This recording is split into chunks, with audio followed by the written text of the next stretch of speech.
I'm not scared of dying, I'm scared of not living, and that's a much bigger fear.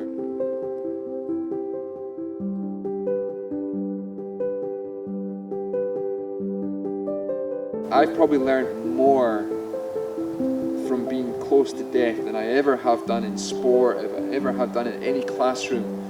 It's really taught me how to live, and ultimately it's the gift that my tumour has given me. It's brought me close to death, but the closer it's brought me to death, it's actually taught me how to live.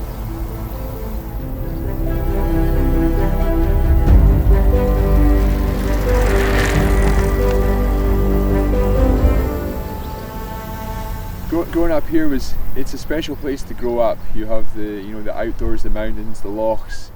It was the perfect place to grow up, and ultimately actually what it really did for me was in many ways it prepared me mentally and physically to deal with cancer and a spinal cord injury, because it taught me how to move my body, it taught me how to be able to connect mentally to my thoughts and then just be with myself. And I think that was really important lessons to learn as a youngster, which then gave me the perfect platform to go on and deal with diagnoses, to deal with the spinal cord injury. And it also just gave me a place where I could always come home to. My symptoms of my tumour really started when I was about 17, 18, and I was running for a club in Dunfermline, so I would travel from Aviemore 3-4 times a week to Dunfermline, train, and then I'd be driving home and I'd be in lots of excruciating pain. Doctors always said I was doing too much sport, that there was nothing wrong with me, it was mostly mental.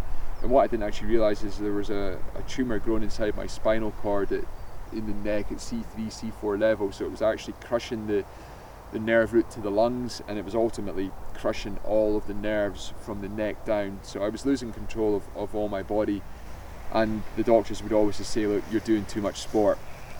So as this obsession of trying to make it onto national teams and ultimately I had to step back really and ask later in life, who was I really doing that for? Was it for myself, or was it to win medals for other people? What was the motivational driver behind that? But that same motivational driver that drove me to try and be a world champion was actually also what would get me through multiple surgeries. 2 years before the games, I went in for a routine scan that we'd done several tests. We've been doing tests for probably 2 or 3 months, and none of them were really showing anything. And then the physio was like, right, we need to send you for an MRI scan. That will give us a better idea of what's going on in your spine. And I think at that point everyone kind of thought I would have a bulging disc in your neck. It's not, you don't automatically think, oh, this person's going to have cancer or a tumour or something. You sort of think, well, it's probably a bulging disc that's pressing on the nerves. And then I remember walking into the hospital and the neurologist was like, I have to deliver some pretty blown news to you today. And he showed me the scan and he said, this shaded area on the scan is this is a tumour. Do you know what that is? And I kind of looked with this completely vacant view, and I was like, I have no idea what does that actually even mean. And he's like, well, this is kind of beyond my scope of medical intelligence. I need to send you to a neurosurgeon, but you're probably going to end up in surgery, which means having your neck cut open and remove the tumour. And that day that day will stick in my memory forever. And I think even 11 years on from that first diagnosis, I don't think I've ever really fully probably accepted it or fully understood what that really meant. I left that hospital that day and sat in my car, cried, and was like, I don't even know what this means. And I was like, well, I'm just going to go and get on my bike and do some cycling.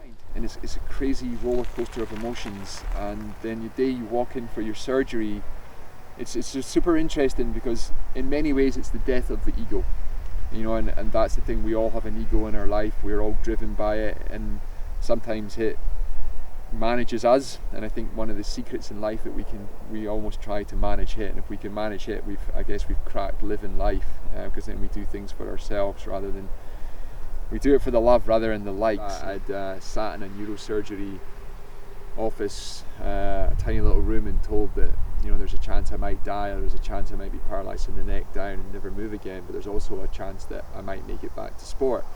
So sat in the start line in London was a very surreal moment. And I just remember saying to myself that no matter what happens over the next few minutes of this race, nothing can be as hard as being diagnosed and told that you might die. And it really put everything into perspective, and that's whether you were going to leave with a medal or not leave with a medal. It was irrelevant. That really the most important thing in life is actually life itself.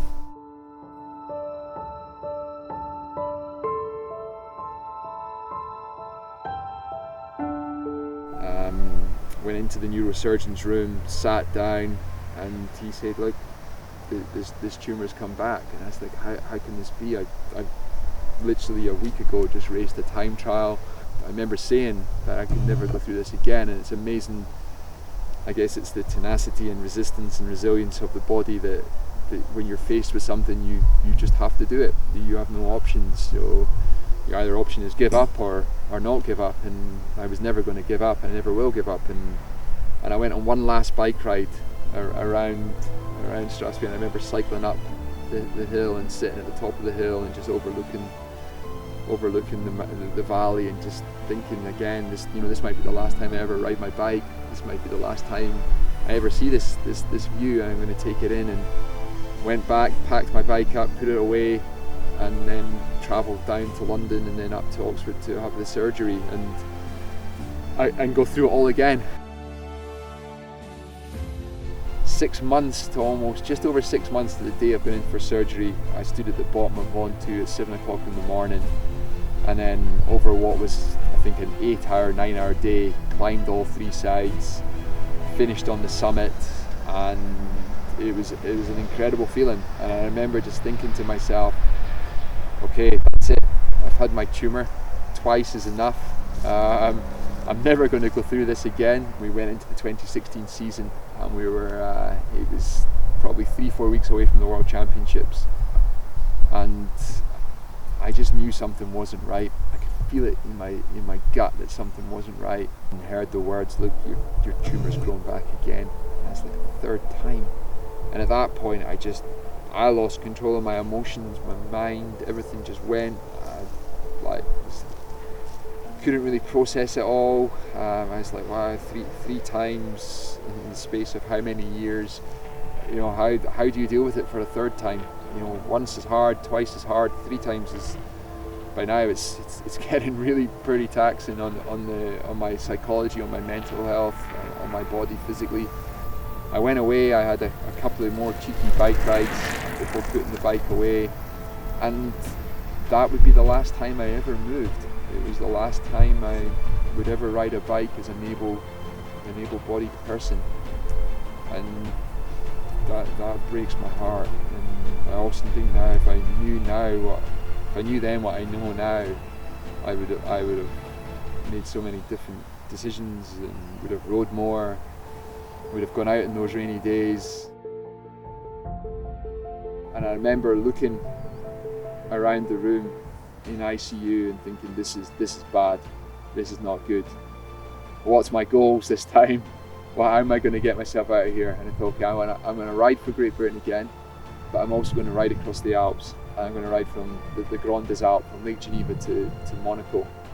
And I thought, that's my 2 goals this time. And then I just closed my eyes. 2 or 3 months later, I was still in the spinal hospital. I couldn't walk, I couldn't stand really. I was on special treadmills trying to get me to walk. I was having physio every day. It was an horrendous experience, and I remember the day I left there, I said I was going to walk out of the hospital, and I did it, but I had to pretty much drag myself with a walking stick into my friend's car, and it was about to get even more challenging, because what I was about to do is I was about to integrate back into society, and that's ultimately where I crashed. And I was in an outpatient spinal cord injury rehabilitation centre in London, where I'd go every day. I was doing 5-6 hours rehabilitation every day to try and walk, to try and get my arm to move. And halfway into that, I just thought, this is not moving again. This is it. This is it for the rest of my life. I'm going to have people wash me. I'm going to have people tie my shoelaces. I'm going to be shitting myself. I'm going to be this disabled burden to everyone around me. and I was like, this is not a place I want to be.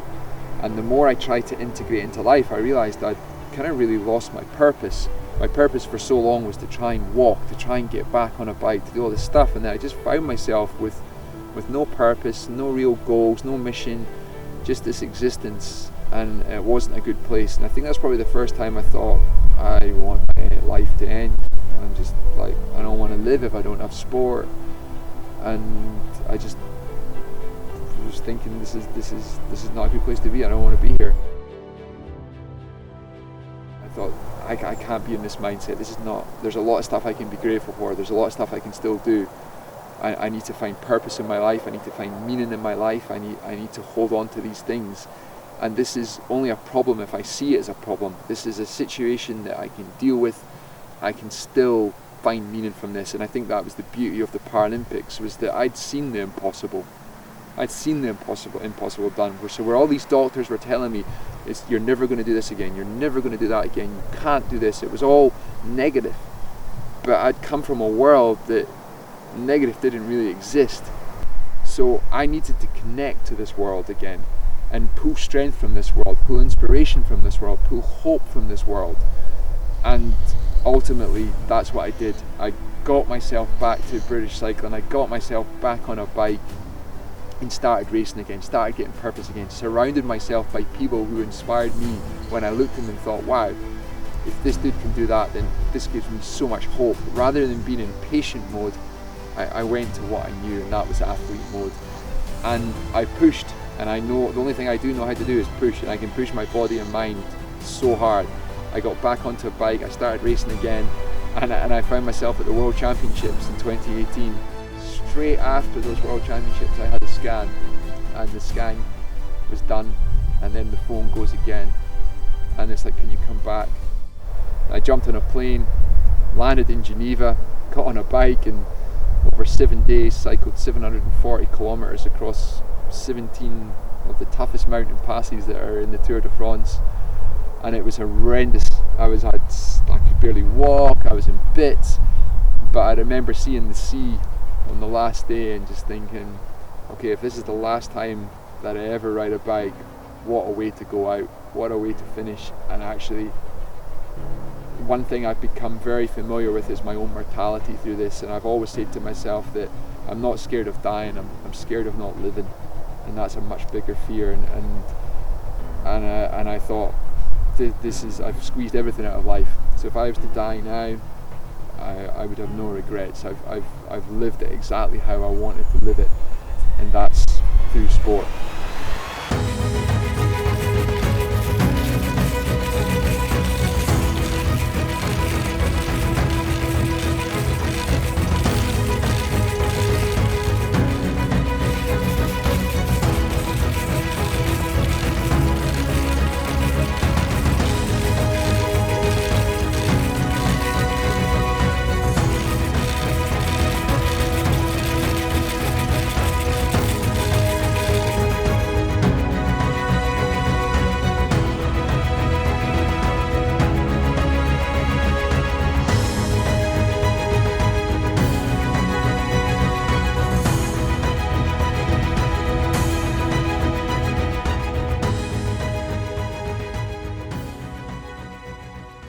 And it was November 2018, it was cold, it was wet, and I walked into Queen's Square in London, and I was like, here we go again. And I had the back of my neck cut open, they went in, removed the tumour in a 5-hour operation. I woke up, I went for a scan, I was lying in the room relaxing, and the surgeon came back in and said, look, we didn't get enough of the tumour out. We're going to have to go in again. It was going to be surgery number 6 in 11 years. An hour 5-hour operation to remove more tumour, and I remember waking up in ICU, and boy, there was going to be a fight ahead to get out of there. And it's probably the first time that I was really ready just to die. I couldn't open my eyes, I was in so much pain, and I just thought, you know what, I can't fight anymore. This has been an horrendous fight off of the bike, and I just don't have the fight in me anymore. Then it's amazing the power of the brain. There's somewhere in there that just was like, we'll race again, we'll ride again, we'll get back on the bike, and we're going to keep squeezing as much out of life as possible when we can. And it was a very interesting conversation, because there was the conversation of going, okay, I'm ready to die, and then there was this other conversation going, no, we're not ready to die yet.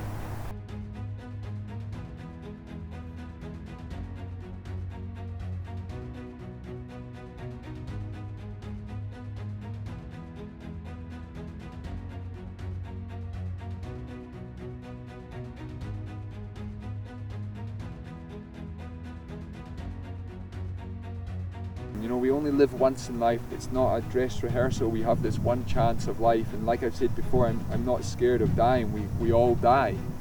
It's a truth, but we don't all live.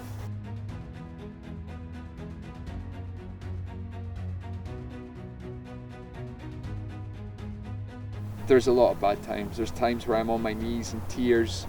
There's times where I think I can't go on, and I know that the biggest coping mechanism I have is getting outside, getting into nature, getting my body moving, because that is, there's tremendous benefits to the mind, to the body, to the whole physical being. Ultimately, that's my goal now. A lot of people say, you know, what next, and they expect you to say, well, I'm going to try and do a crazy challenge, or I'm going to try and win a medal. And actually, my only goal in life now is to make sure I am where my feet are, and to be present every day.